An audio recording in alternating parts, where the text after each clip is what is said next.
In the summer of 1989, on the steep, rain-drenched trails of Mount Asutake in Hokkaido, Japan, two young men from Tokyo vanished into the wilderness, their absence unnoticed until a local innkeeper raised the alarm. And what followed wasn't just a routine rescue. It was the beginning of a mystery that would twist through decades, claiming headlines, confusing investigators, and leaving behind an eerie SOS sign, a skeletal body, and a tape recorder crying for help. Because when the police launched the search, their helicopters circled over thick green canopy, scanning for movement, for color, for anything unnatural. And then they saw it. A massive SOS sign spelled out in the clearing using white birch logs, 19 of them, arranged deliberately, almost artfully, in a space far from the official trail, and within hours, the missing hikers were found nearby, exhausted but alive. And the media hailed the operation as a miracle, until the rescued men said something strange. They didn't build the sign. That's when this story changed from a survival tale to something darker, because someone else had built that message, someone who'd never made it out.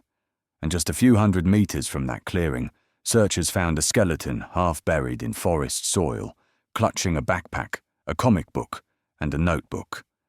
And in that pack, 4 cassette tapes, 3 playing upbeat anime music, and the 4th, a haunting message from the edge of death.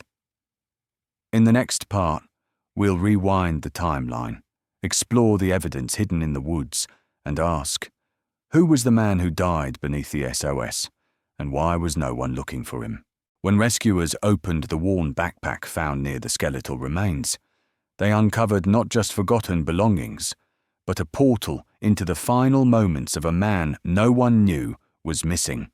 4 cassette tapes, neatly packed, 3 of them filled with cheerful anime songs as if to keep loneliness at bay, and one containing a desperate cry for help, a voice repeating, "Help me," over and over, growing weaker each time. Recorded, it seemed, to play on loop because the speaker lacked the strength to call out on his own. And though the tape gave chills to everyone who heard it, there was something else, something more unsettling. The voice didn't match the identity police would later assign to the remains. A 24-year-old named Iwamura Kenji, missing since 1984, 5 years before the hikers were rescued. And when his parents were brought in to identify the voice, they hesitated. They weren't sure it was him. At first, police claimed the body was a woman with blood type O. Then, they reversed themselves. It was Iwamura, male, blood type A. The change was abrupt, convenient and unexplained, and with the discovery of his student ID in the area, the matter was declared solved. But the evidence disagreed. The bones were too incomplete for certainty, the audio too distorted for positive ID, and most damning of all, the massive SOS sign, crafted from 19 birch logs weighing more than a ton in total, had no tool nearby, no axe, no knife, nothing a lone, starving hiker could have used to cut so cleanly and precisely. Could one man, sick and weak, really drag logs into a perfect formation without help or tools? Or was someone else there? Maybe even more than one? The terrain surrounding the SOS was uneven, far from main trails, yet located only 7 kilometers from a village accessible via a small river. So if escape was possible, why didn't he flee? And how did the rescued hikers end up just meters away from a skeleton no one had noticed before? In the next part, we'll examine the timeline breakdown, the 5-year gap, the reappearance of the SOS sign in archived footage, and the possibility that what died on Mount Asutake was not just a man, but the truth. 2 years before the rescue of the Tokyo hikers and the discovery of the body, aerial footage taken by a Japanese television crew shows the exact same SOS sign already in place, clearly visible from the sky, formed in the same layout, same logs, same clearing, undisturbed by weather or time.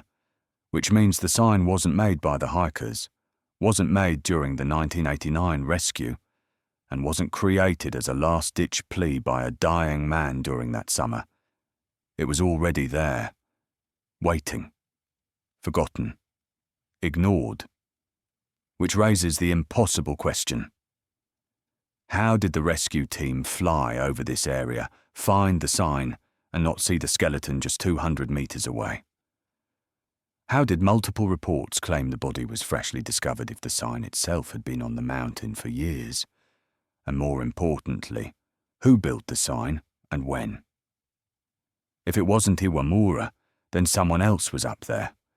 Someone with the strength, tools, and intent to build an SOS that never brought help. And if it was him, then why did the police insist he travelled alone? The cuts on the logs were clean and uniform, as if from an axe or saw, tools not found at the scene. The location was remote but reachable, and the presence of anime music tapes, not survival gear, hinted at a young person holding on to routine or distraction, even as death approached. Yet the logistics didn't add up. The ground was damp, sloped, uneven, hardly ideal for log construction by a man growing weaker by the hour. And the river nearby, leading to a village just 7 kilometers away, was shallow enough to wade in parts. If escape was possible, why wasn't it taken? Unless the person or people involved didn't want to leave or couldn't. The SOS was discovered too late, the body too degraded, the answers too entangled in the silence of 5 vanished years. In the final part, we'll look at what might have really happened on Mount Asutake. A misidentified corpse, a voice from the wrong body, a sign from another time, and a mystery that refuses to be buried. When the remains were finally declared to belong to Iwamura Kenji, the official story came together neatly.